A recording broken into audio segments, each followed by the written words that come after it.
അസ്സലാമു അലൈക്കും വറഹ്മത്തുള്ളാഹി വബറകാതുഹു.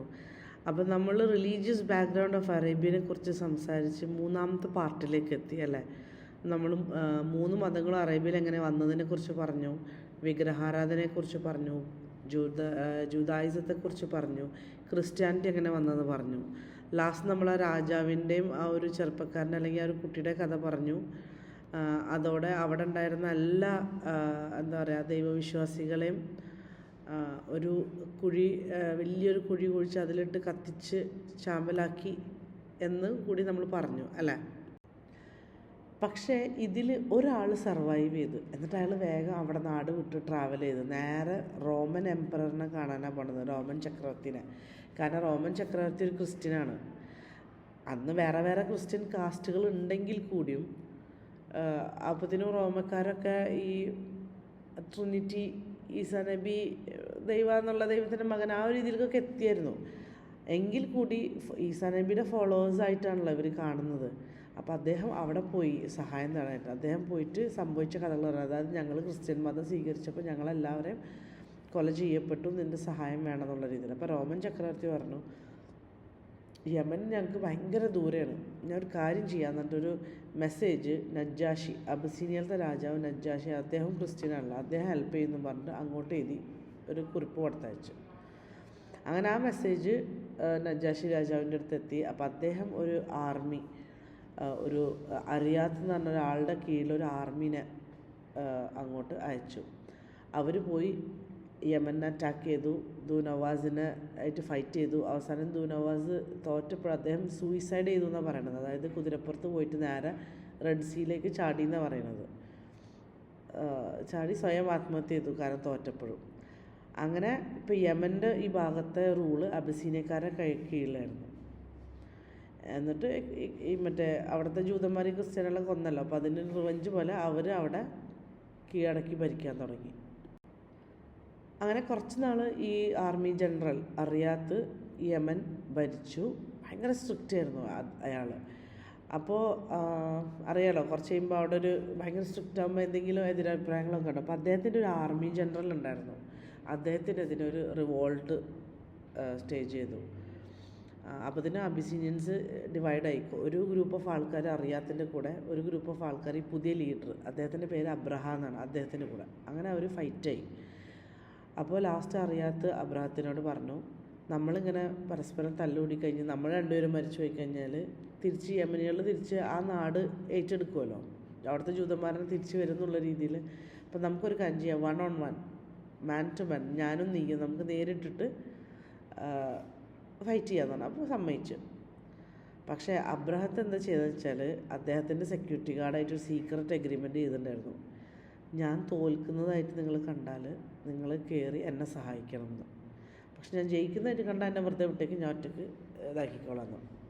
അപ്പോൾ ഇത് ചീറ്റിംഗ് ആണ് എങ്കിൽ കൂടി അദ്ദേഹം അങ്ങനെ പറഞ്ഞു വെച്ച്. അങ്ങനെ ആൾക്കാരെല്ലാവരും സറൗണ്ട് ചെയ്ത് നിൽക്കണം. അബ്രഹത്തും പിന്നെ അറിയാത്തും തമ്മിൽ ഇതാണ്. അപ്പോൾ അറിയാത്ത നല്ല ഹൈറ്റുള്ള മെലിഞ്ഞൊരാളായിരുന്നു. അബ്രഹ കുറച്ചുകൂടി വണ്ണമുള്ളൊരു പൊക്കം കുറഞ്ഞൊരാളായിരുന്നു. അപ്പോൾ അറിയാത്ത ഇങ്ങനെ ഇതിൻ്റെ ഇടയിൽ അവസാനം അബ്രഹത്തിനെ സ്ട്രൈക്ക് ചെയ്യാൻ പറ്റി. മേലേന്ന് ഇങ്ങനെ സ്ട്രൈക്ക് ചെയ്തപ്പോൾ ആ മൂക്കണ്ട് വെട്ടിപ്പോയി, മൂക്കിൻ്റെ ഭാഗം വെട്ടിപ്പോയി. അത് കണ്ടപ്പോൾ സെക്യൂരിറ്റി ഗാർഡ് കയറി അറിയാത്തിനെ കൊന്നു. നേരത്തെ പറഞ്ഞ പോലെ, കാരണം മൂക്ക് ചെത്തിയപ്പോൾ തോൽക്കുന്നു എന്നല്ല, എന്നാലും തോൽക്കാനുള്ള സാധ്യത കണ്ടപ്പോൾ അവർ വേഗം കയറി അറിയാത്തിനെ കൊന്നു. അങ്ങനെ അബ്രഹ ഏറ്റെടുത്തു അവിടുത്തെ ഭരണം.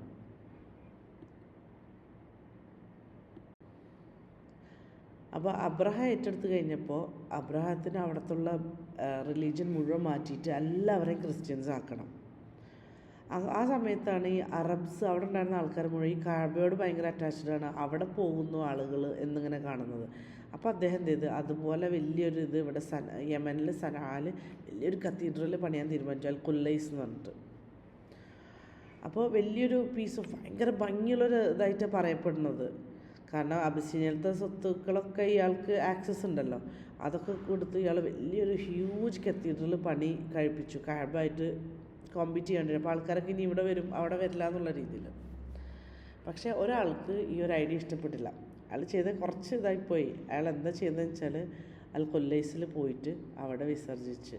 എന്നിട്ട് അദ്ദേഹം ചെയ്തതെന്ന് വെച്ചാൽ അദ്ദേഹം ആ മല എടുത്തിട്ട് ആ ചമരുകൾ മുഴുവനും തേച്ച് വെച്ചു, എന്നിട്ട് ഓടിപ്പോയി. ഇത് കണ്ടപ്പോൾ അബ്രഹാത്തിന് ഭയങ്കര ദേഷ്യം വന്നത് മാത്രമല്ല, കഅബ നശിപ്പിക്കാൻ തീരുമാനിച്ചു.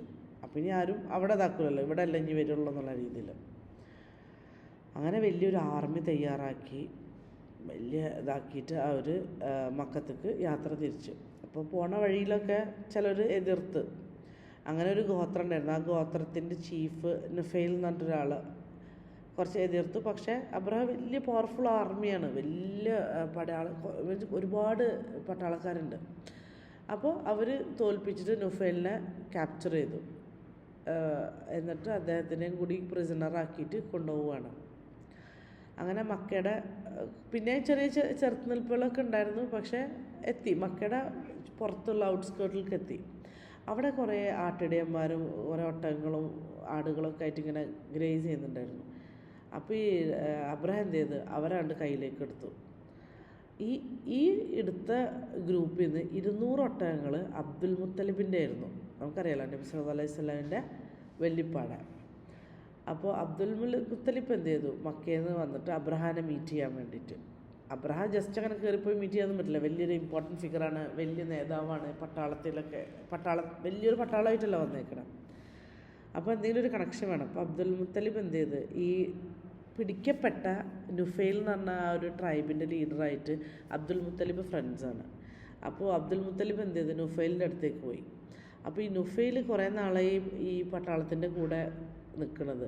അവിടെ ഒരാൾ ഉനൈസ് എന്ന് പറഞ്ഞ ഒരാളായിട്ട് ചെറിയൊരു ചങ്ങാത്തം സ്ഥാപിച്ചിട്ടുണ്ടായിരുന്നു. ഭയങ്കര ഒരു ഇമ്പോർട്ടൻ്റ് ആളായിരുന്നു. ഈ ആനനെ നിയന്ത്രിച്ച് കൊണ്ടുപോകണ, നമുക്ക് ആനപ്പാപ്പൻ എന്ന് പറയാം, പക്ഷേ അന്ന് ആനയൊക്കെ പട്ടാളത്തിലുള്ള വലിയൊരു സംഭവമാണല്ലോ. അപ്പോൾ അദ്ദേഹത്തെ ആനനെ നിയന്ത്രിച്ച് കൊണ്ടുപോകുന്ന ആളായിരുന്നു.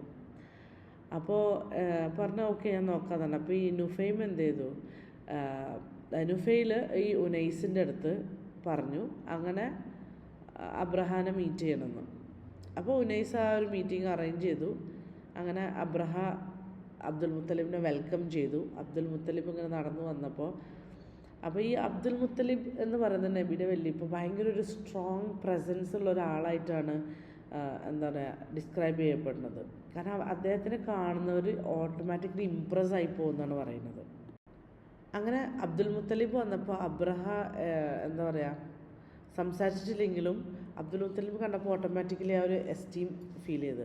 അപ്പോൾ ഒരു വലിയ എന്താ പറയുക ത്രോണിൽ ഇങ്ങനെ ഇരിക്കും, സിംഹാസനത്തിലിരിക്കും, ആൾക്കാർ താഴെ കാലിൻ്റെ അവിടെ വന്നിരിക്കും. അങ്ങനെയാണ് മീറ്റിംഗ് ഉണ്ടാകുമ്പോൾ. അങ്ങനെ അബ്ദുൽ മുത്തലിബ് താഴെ വന്നിരുന്നപ്പോൾ അബ്രഹത്തിന് ഒരു കംഫർട്ടബിളായിട്ട് തോന്നിയില്ല. പക്ഷെ അബ്ദുൽ മുത്തലിബിനെ കസാരയുടെ അതേ ഇതിൽ കയറ്റിയിരുത്താനും പറ്റില്ലല്ലോ. അപ്പോൾ എന്ത് ചെയ്ത്, കാരണം രാജാവല്ലാണ്ട് വേറെ ആരും ഇരിക്കുക എന്നുള്ള രീതിയിൽ. അപ്പോൾ അങ്ങനെ അദ്ദേഹം ഇറങ്ങി വന്ന് അബ്ദുൽ മുത്തലിബ് കൂടെ താഴെ ഇരുന്നു എന്നാണ് പറയപ്പെടുന്നത്. അങ്ങനെ അബ്ദുൽ മുത്തലിബിനോട് ചോദിച്ചു നിനക്ക് എന്താ വേണ്ടതെന്ന് ചോദിച്ചു. അപ്പോൾ അബ്ദുൽ മുത്തലിബ് സ്ട്രെയിറ്റ് ആയിട്ട് കാര്യം പറഞ്ഞു. അപ്പോൾ ഒരു ഇൻ്റർപ്രറ്റർ ഉണ്ട്, ഇവരുടെ ഭാഷ അങ്ങോട്ടും ട്രാൻസ്ലേറ്റ് ചെയ്യാനൊക്കെ. നേരെ പറഞ്ഞു, എൻ്റെ 200 ഒട്ടകങ്ങളെ നിങ്ങൾ കൈവശപ്പെടുത്തിയിട്ട് അതെനിക്ക് തിരിച്ചു വേണമെന്ന് പറഞ്ഞു.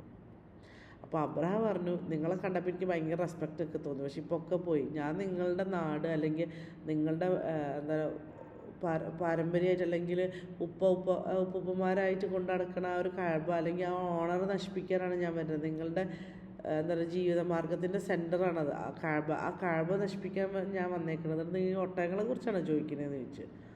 അപ്പോൾ അബ്ദുൽ മുത്തലിബ് പറഞ്ഞെന്താ, ഞാൻ ഈ ഒട്ടകങ്ങളുടെ ഓണറാണ്, മുതലാളിയാണ്, അതിന് മാത്രമേ ഞാൻ റെസ്പോൺസിബിൾ അല്ലോ. പക്ഷേ ഈ കഅബ അള്ളാഹിൻ്റെ വീടാണ്, അത് അള്ളാഹ് പ്രൊട്ടക്റ്റ് ചെയ്തോളും എന്ന് പറഞ്ഞു. ഞാൻ എൻ്റെ അധികാരത്തിലുള്ള എൻ്റെ ഉത്തരവാദിത്തത്തിലുള്ളത് ചോദിക്കാനാണ് വന്നതെന്ന് പറഞ്ഞു. അപ്പോൾ അബ്രഹാം എന്ത് ചെയ്ത് ആ ഒട്ടകങ്ങളെ തിരിച്ചു കൊടുത്തു. അബ്ദുൽ മുത്തലിബ് തിരിച്ച് മക്കയിൽ പോയിട്ട് അവിടുത്തെ ജനതയോട് പറഞ്ഞ് ആരും യുദ്ധം ചെയ്യരുത്, നമ്മൾ അബ്രഹത്തിനെ ഫൈറ്റ് ചെയ്യാൻ പോകണില്ല, എതിർക്കാൻ പോകണില്ല, നമ്മളിവിടെ വിട്ടു പോകാൻ പോകണമെന്നിട്ട് അവർ മക്കയിൽ നിന്ന് പുറത്തേക്ക് ഇങ്ങനെ വിത്ഡ്രോ ചെയ്തു. ആ നരകളുടെ അതായത് മക്കയുടെ ആ സ്ഥലത്ത് നിന്ന് പുറത്തേക്ക് അവർ മാറി. അപ്പോൾ അബ്രഹാം പുതിയ ഇൻസ്ട്രക്ഷൻസ് ഇഷ്യൂ ചെയ്തു പട്ടാളത്തിനോട്, വാ നമുക്കിനി മുന്നേറാം എന്ന് പറഞ്ഞ്. എന്നിട്ട് കഅബയുടെ അടുത്തേക്ക് പോവാണ്. പക്ഷേ ഈ ആന മുന്നോട്ട് പോകാൻ റെഫ്യൂസ് ചെയ്തു. വേറെ ഏത് ഡയറക്ഷന് തിരിച്ചാലും ആന എണീറ്റ് നടക്കും, ഓടും. പക്ഷേ കഅബയുടെ ഭാഗത്തേക്ക് തിരിച്ചു കഴിഞ്ഞാൽ അവിടെ താഴെ ഇരിക്കും. അത് അള്ളാഹുവിൻ്റെ ഒരു മിറക്കിൾ. അങ്ങനെ ഇരിക്കുന്നത് വെച്ചാൽ കഥയിൽ പറയുന്നുണ്ട്, ഈ നുഫൈൽ എന്ന് പറഞ്ഞാൽ ഈ ഇവർ പിടിച്ചെടുത്ത ഇയാൾ ചാടി ആനയുടെ ചെവിയിൽ എന്തോ പറഞ്ഞു, ആനയോട് പറഞ്ഞത് അള്ളാഹുവിൻ്റെ വീടാണ് അറ്റാക്ക് ചെയ്യുന്നത് പറഞ്ഞു എന്നൊക്കെ പറഞ്ഞ് ഓടിപ്പോയി എന്ന് പറയുന്നുണ്ട്. എന്താണെങ്കിലും ആന കഅബയുടെ അടുത്തേക്ക് പോകാൻ കൂട്ടാക്കിയില്ല. അതിനെ ആനനെ തല്ലി ഇതൊക്കെ നോക്കി, മറ്റേ കുന്തം കൊണ്ട് കുത്തിയൊക്കെ നോക്കി. ആന ചോര ഒലിക്കാൻ തുടങ്ങി, പക്ഷെ എന്നിട്ടും അത് നീങ്ങാൻ തയ്യാറായില്ല. അവസാനം അവർ വിചാരിച്ച് ആനനെ അവിടെ ഇട്ടിട്ട് നമുക്ക് പോയി അറ്റാക്ക് ചെയ്യാന്ന് പറഞ്ഞിട്ട് അവർ ഫ്രണ്ടിലേക്ക് പോയി തുടങ്ങി. അപ്പോൾ അള്ളാഹുവിൻ്റെ ആർമീനെ പറഞ്ഞയച്ചു. അള്ളാഹുവിൻ്റെ പട്ടാളക്കാരെ ആർക്കും പറയാൻ പറ്റില്ല, എന്തുമാവാം. എന്താ പറയുക, വെള്ളമാവാം, ഫിറൗനെ കൊന്ന വെള്ളം അള്ളാഹുവിൻ്റെ സോൾജറാവാം, കാറ്റാവാം. നമുക്കറിയാലോ മുമ്പുള്ള നബിമാരുടെ ചരിത്രങ്ങൾ പഠിക്കുമ്പോൾ മറ്റുള്ള ജനങ്ങളെ അള്ളാഹ് നശിപ്പിച്ച ഓരോരോ ഇതുകൊണ്ടാണ്. അപ്പോൾ അതൊക്കെ അള്ളാഹുവിൻ്റെ പട്ടാളക്കാരാണ്. ഇവിടെ എന്ത് ചെയ്ത് അള്ളാഹ് ഒരു ആർമി ഓഫ് ബേർഡ്സിനെയാണ് പറഞ്ഞത്. ഓരോ കിളികളും മിസൈൽ പോലെ എന്താ പറയുക വലിയ കല്ലുകളായിക്കൊണ്ടാണ്, കത്തിജ്വലിക്കുന്ന കല്ലുകളായിട്ടാണ് വന്നത്. അങ്ങനെ അത് കൊണ്ടുവന്ന് ഇവരെ മേൽ എറിഞ്ഞു. ഇവരെല്ലാവരും കൊല്ലപ്പെട്ടു. ഇതാണ് സൂറത്തുൽ ഫീലിൽ റെക്കോർഡ് ചെയ്തിട്ടുള്ള ആ ഒരു ഇൻസിഡൻറ്റ്. അപ്പോൾ ഇത്രയുമാണ് നബി സല്ലല്ലാഹു അലൈഹി വസല്ലം ജനിക്കുന്ന കൊല്ലം വരെയുള്ള ഈവൻറ്റ്സ്. നമ്മളപ്പോൾ ഫുൾ ലീനിയേജ് പറഞ്ഞു കഴിഞ്ഞു, റിലീജിയസ് ബാക്ക്ഗ്രൗണ്ട് പറഞ്ഞു, അതിനുശേഷം സംഭവിച്ച ഈവൻറ്റ്സ് പറഞ്ഞു. നബി സല്ലല്ലാഹു അലൈഹി വസല്ലം ജനിച്ചത് ഈ കൊല്ലാണ്, ദ ഇയർ ഓഫ് എലിഫൻറ്റ് എന്നാണ് അറിയപ്പെടുന്നത്. ഈ വർഷമാണ് നബി സല്ലല്ലാഹു അലൈഹി വസല്ലം ജനിച്ചത്. ഈ കഅബ അറ്റാക്ക് ചെയ്യലും അബ്രഹത്തിൻ്റെ ആർമി ഫുൾ അള്ളാഹുവിൻ്റെ പട്ടാളം കൊണ്ട് എന്താ പറയുക നശിപ്പിക്കപ്പെട്ട അതേ കൊല്ലാണ് നബി സല്ലല്ലാഹു അലൈഹി വസല്ലം ജനിക്കുന്നത്. അപ്പോൾ നമുക്കിനി ബാക്കി അടുത്ത എപ്പിസോഡിൽ കാണാം. അസ്സലാമു അലൈക്കും വറഹ്മത്തുള്ളാഹി വബറകാതുഹു.